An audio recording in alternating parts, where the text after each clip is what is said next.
Pero sa akin kasi XRM lang yung ginagamit ko. The best ang XRM para sa akin.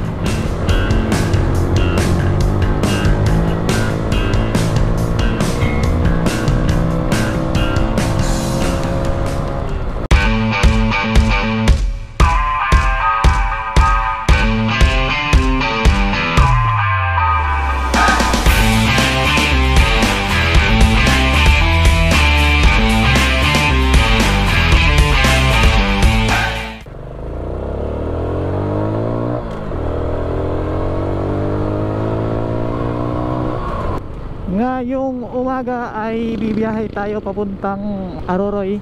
At ngayon ang oras ay nasa alas 6 pa lang ng umaga.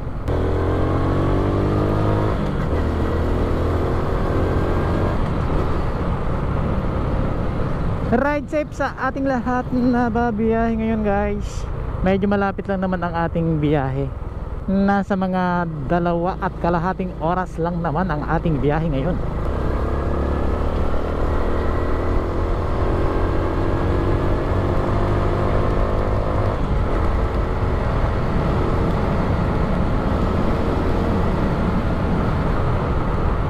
Parang maganda maglagay ng yung parang dito. Alam nyo ba yun guys, yung sa XRM natin, 'di ba? May mga ibang naglalagay dito, yung parang protection din kapag mayroon kang ikinakarga. Nagagasgas kasi yung ating itong cover na to eh. Kapag mayroon akong kinakarga, medyo nagagasgas. Mabuti sana kung katulad ng sa mga scooter, 'di ba? Medyo malalim siya. Tapos yung pinakasahig niya ay parang design talaga na kahit na meron kang ikakarga or kahit na apakan mo, hindi siya basta-basta nagagasgas. Yung bang parang may rubber siya.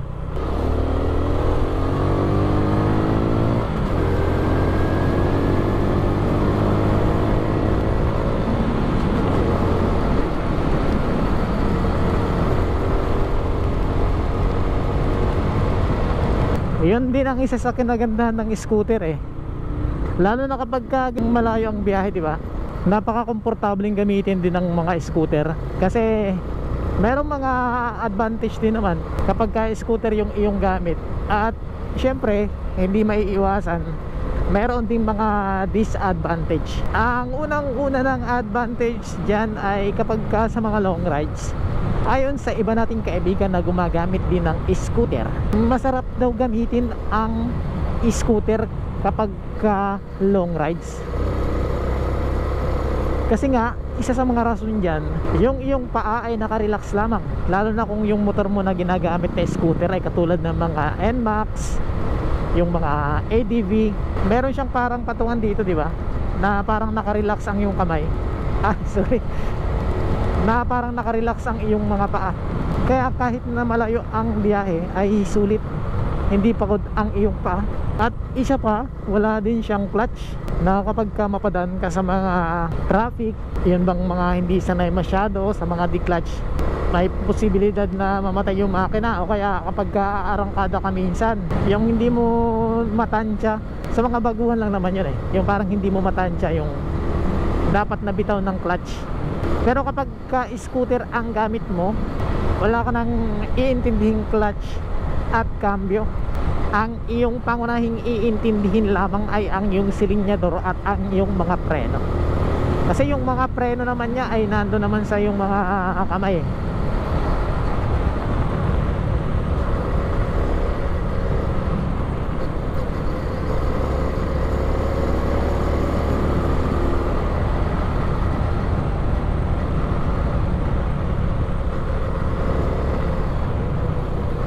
Okay.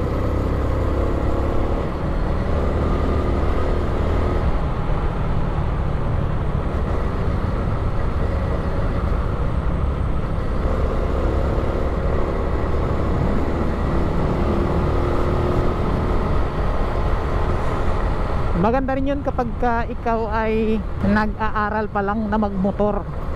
Pero syempre, kahit na nag-aaral ka magmotor at yung pinag-aaralan mo ay scooter, dapat na matansya mo pa rin yung silinyador. Kasi syempre, wala yung clutch na baka kapag napiga mo yung silinyador, sigurado tatakbo na yan.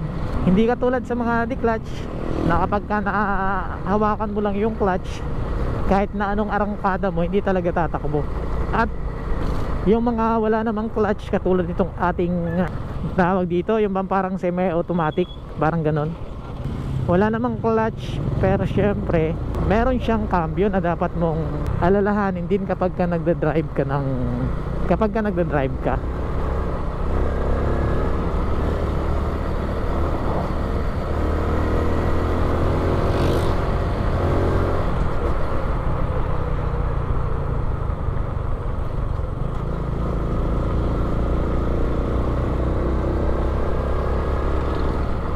Ang medyo pagkakaiba lang siguro nila ay ang pagdating sa kanilang mga maintenance. Ayon din kasi sa iba na medyo ma-maintenance kasi yung scooter lalo na yung mga panggilid, di ba? Pero kung meron ka namang pang maintenance wala namang problema, di ba? Nakadepende naman yan sa iyo. Pero syempre kapag unang-una na gusto mo makatipid ka nga sa gasolina, pero hindi ka naman makatipid sa maintenance, wala pa rin, di ba? Kaya mas maganda yung makatipid ka sa gasolina at makatipid ka pa sa maintenance. Natatopic natin ito ngayon, guys, kasi nung mga nakaraan ay meron ding nagtanong sa atin. Nag-aalangan siya kung ang kanyang kukunin ay ang XRM o kaya scooter. Ang sabi ko sa kanya, depende naman kung ano yung talagang gusto niya, di ba?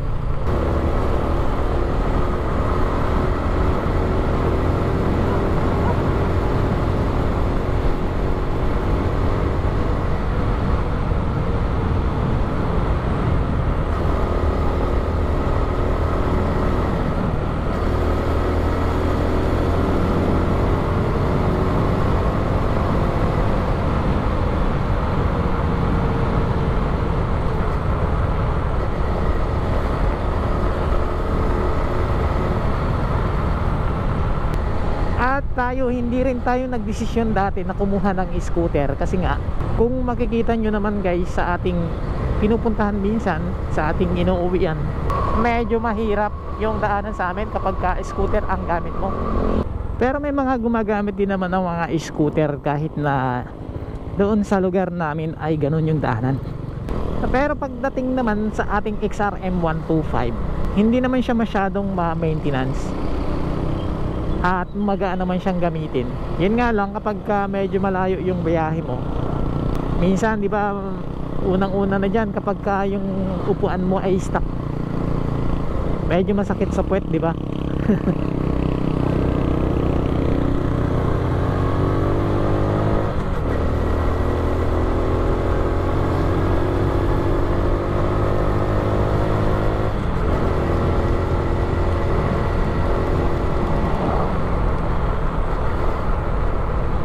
At isa pa, minsan nakakangalay din dito kapag medyo malayo yung biyahe mo. Minsan dumarating din sa point, hindi naman palagi, pero siguro kapag malayo talaga yung biyahe mo, kahit naman siguro yung scooter, makakaramdam ka talaga ng alay. Kaso nga lang, hindi siya katulad ng pagdadrive mo kapag ito ay hindi scooter, di ba?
Kagaya nga ng pinag-uusapan natin ngayon, guys, kung alin nga ba ang magandang gamitin. ang XRM ba o yung mga scooter. Kayo mismo ang makapagsasabi niyan, guys. Pero sa akin kasi XRM lang yung ginagamit ko. The best ang XRM para sa akin. Pagka dumadaan tayo sa mga malulubak na parte, di ba? Ang sarap gamitin. Ang gaan ding i-drive ng XRM.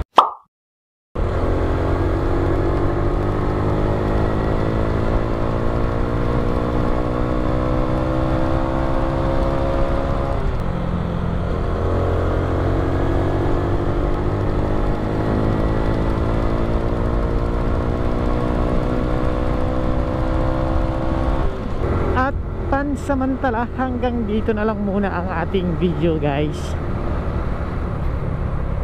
Ride safe always sa ating lahat. At this is Nel Ride Moto. Thank you.